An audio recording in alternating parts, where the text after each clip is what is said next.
ಸ್ವಾಮಿ ವಿವೇಕಾನಂದ. ಪ್ರಸ್ತುತ ದಿನದಲ್ಲಿ ಸ್ವಾಮಿ ವಿವೇಕಾನಂದರ ಅವಶ್ಯಕತೆಯ ಕುರಿತು ಒಂದೆರಡು ಮಾತುಗಳನ್ನಾಡಲು ಬಯಸುತ್ತೇನೆ. ಯದಾ ಯದಾ ಹಿ ಧರ್ಮಸ್ಯ ಗ್ಲಾನಿರ್ಭವತಿ ಭಾರತ ಅಭ್ಯುತ್ಥಾನಮಧರ್ಮಸ್ಯ ತದಾತ್ಮಾನಂ ಸೃಜಾಮ್ಯಹಂ ಪರಿತ್ರಾಣಾಯ ಸಾಧೂನಾಂ ವಿನಾಶಾಯ ಚ ದುಷ್ಕೃತಂ ನಾರ್ಥಾಯ ಸಂಭವಾಮಿ ಯುಗೆ ಯುಗೆ.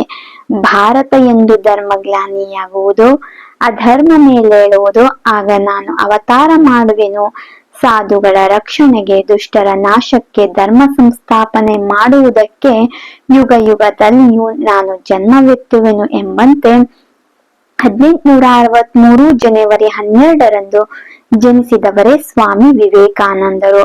ವಿವೇಕಾನಂದರ ಒಂದು ವ್ಯಕ್ತಿತ್ವ ಎಂತಹದು ಅಂದ್ರ, ಒಬ್ಬ ಸಣ್ಣ ವಿದ್ಯಾರ್ಥಿಯಿಂದ ಹಿಡಿದು ನಮಗ ನಿಮಗ ಹಿರಿಯರಿಗೂ ಮಾರ್ಗದರ್ಶಕವಾಗುವಂತಹ ವ್ಯಕ್ತಿ ಯಾರ ಅದಾರ ಅಂದ್ರ ಅವರು ಸ್ವಾಮಿ ವಿವೇಕಾನಂದರು. ಕೌಟಿಲ್ಯ ಹೇಳ್ತಾರಿ, ತಾಯ್ನಾಡು ತಾಯಿ ನುಡಿ ಪ್ರೀತಿಸುವಂತಹ ಮಕ್ಕಳನ್ನ ತಯಾರು ಮಾಡೋದು ಶಿಕ್ಷಣ ಅಂತ ಹೇಳಿ. ಇಂತಹ ತಾಯ್ನಾಡನ್ನ ಅಪಾರವಾಗಿ ಪ್ರೀತಿಸಿದ ವ್ಯಕ್ತಿ ಸ್ವಾಮಿ ವಿವೇಕಾನಂದರು. ಇವತ್ತ ಇವರ ಅವಶ್ಯಕತೆ ಎಷ್ಟೈತಿ ಅಂದ್ರ ಹೇಳತ್ತಿರೋದು. ಇವತ್ತಿನ ವಿದ್ಯಾರ್ಥಿಗಳಲ್ಲಿ ಗುರುಗಳ ಮೇಲೆ ಗೌರವ, ನಯ, ವಿನಯ, ದೇಶ ಪ್ರೇಮ, ಆಧ್ಯಾತ್ಮಿಕತೆ ಅನ್ನೋದು ಇಲ್ರಿ. ಆದ್ರೆ ವಿವೇಕಾನಂದರು ತಮ್ಮ ಬಾಲ್ಯದೊಳಗ ಧ್ಯಾನ, ಏಕಾಗ್ರತೆ, ಆಧ್ಯಾತ್ಮಿಕತೆ ಇತ್ತು. ಗುರುಗಳ ಮೇಲೆ ಅಪಾರ ಗೌರವ. ಆದರೆ ಇವತ್ತು ವಿದ್ಯಾರ್ಥಿಗಳಿಗೆ ದೂರದರ್ಶನಕ್ಕೆ ಹೆಚ್ಚಿನ ಮಹತ್ವ ಕೊಡ್ತಾರ್ರಿ. ಇಂತಹ ಪ್ರಸ್ತುತ ವಿದ್ಯಾರ್ಥಿಗಳಿಗೆ ವಿವೇಕಾನಂದರ ಮಾರ್ಗದರ್ಶನದ ಅವಶ್ಯಕ. ಬಾವಿ ನೀರು ಸೇದಿ 100 ವರ್ಷ ಬಾಳಿದರು ಅವರು ನಮ್ಮ ಹಿರಿಯರು. ಸಿಗರೇಟು ಸೇದಿ ಮದ್ಯ ಕುಡಿದು 30 ವರ್ಷಕ್ಕೆ ಸೀಮಿತರಾಗ ಕುಂತಾರ ಇಂದಿನವರು. ಈ ವಾಕ್ಯ ಒಂದು ಸಾಕು. ದೇಶದ ಮುಂದಿನ ಭವಿಷ್ಯ ಎಂದೇ ಹೇಳಲಾಗುವ ಇಂದಿನ ಯುವ ಜನತೆ ಎತ್ತ ಸಾಗ ಕುಂತತಿ ಅನ್ನಾಕ. ಇಲ್ಲಿ ಯುವಕರೇ, ಬಿಸಿಲ ಗುದುರೆಯ ಹಿಂದೆ ಓಡದಿರಿ. ಕ್ಷಣಿಕ ಸುಖಕ್ಕೆ ಸಾಗರದಷ್ಟು ಕಷ್ಟ ಎದುರಾದೀತು ಎಂಬುದನ್ನ ಮರೆಯದಿರಿ. ಯುವ ಜನತೆ ದುಶ್ಚಟಗಳ ದಾಸರಾಗ್ಯಾರ. ದಿನದ ಹೆಚ್ಚು ಭಾಗನ computer, internet, mobile, bike, pub, bar, drugs ಗಳ ಸೇವನೆಯೊಳಗ ಕಳ್ಯಾಕುಂತಾರ್ರಿ. ಯುವ ಜನತೆ ಭವಿಷ್ಯದ ಬಗ್ಗೆ ಕಿಂಚಿತ್ತೂ ಚಿಂತಿಸಲಿಲ್ಲ. ಇವತ್ತು ಎಲ್ಲಾ ಕ್ಷೇತ್ರದೊಳಗೂ ಹೈಬ್ರಿಡ್ ಪಸರಿಸಿದಂತೆ ಜೀವನ ಪದ್ಧತಿಯೂ ಸಹ ಹೈಬ್ರಿಡ್ ಆಗಾಕುಂತತಿ. ಸ್ವಾಮಿ ವಿವೇಕಾನಂದರು ಒಂದು ಮಾತು ಹೇಳ್ತಾರ, ಶಕ್ತಿಯೇ ಜೀವನ, ದೌರ್ಬಲ್ಯವೇ ಮರಣ ಅಂತ ಹೇಳಿ. ಆದರೆ ಈಗಿನ ಯುವಕರು ಆತ್ಮಹತ್ಯೆಗೆ ಶರಣಾಗಾಕುಂತಾರಲ್ಲ, ಇವರು ಕಲ್ತಿದ್ದಾದರೂ ಏನು?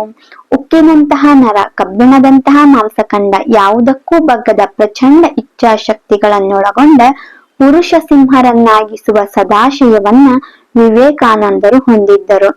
ಪ್ರಸ್ತುತ ದಿನದೊಳಗ ಇವರ ಅವಶ್ಯಕತೆ ಐತಿ.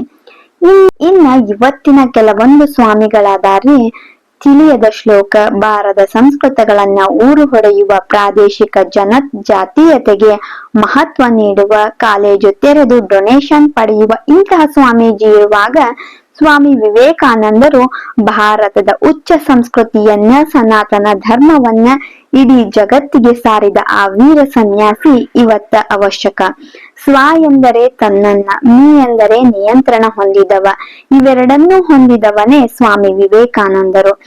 ಮೊದಲು ತಮ್ಮನ್ನು, ನಂತರ ರಾಷ್ಟ್ರ ಉದ್ಧಾರ ಮಾಡುವ ರಾಜಕಾರಣಿಯಲ್ಲಿ ಸದಾ ದೇಶದ ಒಳಿತನ್ನೇ ಯೋಚಿಸುವ, ಬಡವರ ಉದ್ಧಾರಕ್ಕಾಗಿಯೇ ಶ್ರಮಿಸುವ ಆ ವಿವೇಕಾನಂದರಲ್ಲಿ ಅಂತಹ ಮುತ್ಸದ್ದಿತ ವ್ಯಕ್ತಿತ್ವದ ಅವಶ್ಯಕತೆ ಇದೆ. ದೀನ ದೇವೋ ಭವ, ಪಾಪಿ ದೇವೋ ಭವ, ದರಿದ್ರ ದೇವೋ ಭವ ಎಂಬುದಾಗಿ ಹೇಳಿ ಬಡ ಜನರ ಸೇವೆಯೇ ದೇವರ ಸೇವೆ ಅಂತ ತಿಳಿದಿದ್ದರು. ಯುವಕರು ನಮ್ಮ ಸಂಸ್ಕೃತಿನ ಹಾಳು ಮಾಡುತ್ತಿರುವುದಲ್ಲದೆ ಭ್ರಷ್ಟಾಚಾರ, ಭಯೋತ್ಪಾದನೆ, ನಕ್ಸಲೈಟ್ಗಳಲ್ಲಿ ತೊಡಗಿಸಿಕೊಂಡಿದ್ದಾರೆ. ಆದರೆ ಸ್ವಾಮಿ ವಿವೇಕಾನಂದರು ಭಾರತದ ಉಚ್ಚ ಸಂಸ್ಕೃತಿಯನ್ನ ಉಳಿಸಿ ಬೆಳೆಸಿ ದೇಶದ ಸೇವೆಗೆ ತಮ್ಮನ್ನ ತಾವು ಸಮರ್ಪಿಸಿಕೊಂಡಿದ್ದಾರೆ. ಏಳಿ ಎದ್ದೇಳಿ, ಅಲಾರಾಂ ಆಫ್ ಮಾಡಿ ಮತ್ತೆ ಮಲಗಿ ಅನ್ನೋ ಯುವಕರಲ್ಲಿ ಏಳಿ ಎದ್ದೇಳಿ, ಗುರಿ ಮುಟ್ಟುವವರೆಗೂ ನಿಲ್ಲದಿರಿ ಎಂಬ ಸಿಂಹ ಗರ್ಜನೆಯಿಂದ ಎಷ್ಟೋ ವ್ಯಕ್ತಿಗಳು ಪ್ರಭಾವಿತರಾಗ್ಯಾರ.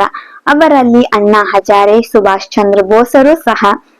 ಇವತ್ತ ಸಮಾಜದೊಳಗ ಹಲವು ಅನಿಷ್ಟಗಳಿಗೆ ವಿವೇಕಾನಂದರ ಚಿಂತನೆಯೊಳಗ ಪರಿಹಾರ ಐತಿ. ಯುವ ಜನರತ್ತ ಕೇಂದ್ರೀಕರಿಸಿದ ಅವರ ಚಿಂತನೆ ಸರ್ವಕಾಲಿಕ ಸತ್ಯ. ಜಾಗತೀಕರಣ ಸಂದರ್ಭದಲ್ಲಿ ಅದು ಮತ್ತಷ್ಟು ಸಂಜೀವಿನಿ. ಸಶಕ್ತ 100 ಜನ ಯುವಕರನ್ನ ನನ್ನ ಕೈಗೆ ನೀಡಿ ಬಲಿಷ್ಠ ರಾಷ್ಟ್ರ ನಿರ್ಮಾಣ ಮಾಡುತ್ತೇನೆ ಎನ್ನುತ್ತಿದ್ದರು. ಯುವ ಜನರು ಸ್ಪಷ್ಟ ಗುರಿಯಿಲ್ಲದೆ ಸಾಗುತ್ತಿರುವ ಕುರಿಮಂದೆಯಂತಿರುವ ಸಮಾಜದ ಜನರಿಗೆ ವಿವೇಕಾನಂದರ ಮಾರ್ಗದರ್ಶನ, ಅವರಂತಹ ವ್ಯಕ್ತಿ ಪ್ರಸ್ತುತ ದಿನಕ್ಕೆ ಅವಶ್ಯಕ. ಮರಣದಿ ಮುಂದೇನು, ಪ್ರೇತವೋ ಭೂತವೋ, ಪರಲೋಕವೋ ಪುನರ್ಜನ್ಮವೋ ಏನೋ, ತಿರುಗಿ ಬಂದವರಿಲ್ಲ, ವರದಿ ತಂದವರಿಲ್ಲ, ಧರೆಯ ಬಾಳ್ಗದಿರೆನೆಂ ಮಂಕುತಿಮ್ಮ. ಸ್ವಾಮಿ ವಿವೇಕಾನಂದರು ಬದುಕಿದ್ದು ಕೇವಲ 39 ವರ್ಷ. ಆದರೆ ಅವರ ಸಾಧನೆ ಅಗಾಧ. ಅವರು ಈಗ ಇದ್ದಿದ್ರ ನಮ್ಮ ದೇಶದ ಪರಿಸ್ಥಿತಿ ಈ ರೀತಿ ಇರುತ್ತಾ ಇರ್ಲಿಲ್ಲ, ಉತ್ತಮವಾಗಿರ್ತಿತ್ತು. ವಿದ್ಯಾರ್ಥಿಗಳಾದ ನಾವು ವಿವೇಕಾನಂದರ ಆದರ್ಶ ಗುಣಗಳನ್ನ ಜೀವನದಲ್ಲಿ ಸ್ವಲ್ಪವಾದರೂ ಅಳವಡಿಸಿಕೊಂಡು ದೇಶದ ಕೀರ್ತಿ ಪತಾಕೆಯನ್ನ ಮುಗಿಲೆತ್ತರಕ್ಕೆ ಹಾರಿಸೋಣ ಎಂದು ಹೇಳಿ ನನ್ನ ಈ ಒಂದೆರಡು ಮಾತುಗಳಿಗೆ ಪೂರ್ಣ ವಿರಾಮ ನೀಡುತ್ತೇನೆ. ಸರ್ವೇ ಜನ ಸುಖಿನೋ ಭವಂತು. ಜೈ ಭಾರತ್. ಈ ಒಂದು ಭಾಷಣ ಇಷ್ಟವಾದಲ್ಲಿ ಪ್ಲೀಸ್ ಲೈಕ್ ಮಾಡಿ, ಶೇರ್ ಮಾಡಿ, ಸಬ್ಸ್ಕ್ರೈಬ್ ಮಾಡಿ. ಧನ್ಯವಾದಗಳು.